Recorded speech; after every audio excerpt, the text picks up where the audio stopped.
Hello guys, this is Boy Binky. I'm back for another video from Androidzilla. Today I'll walk you through how to fix the Android file manager. The step is very easy. You hold your power off until you see the reboot or restart.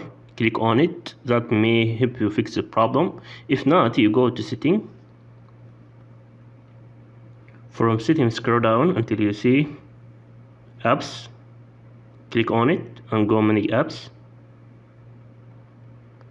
And wait for a second to load your apps and search for my file manager. Click on it and you go to storage.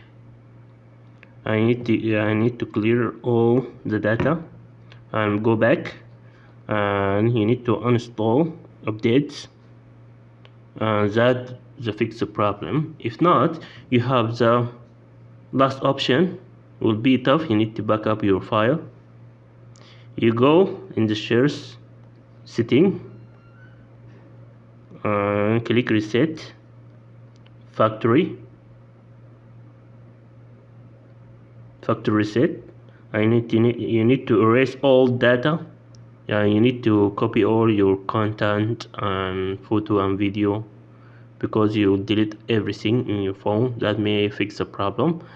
And this video for today, I hope helpful for you, and don't forget to subscribe my channel to see new stuff, and see you next time guys. Bye.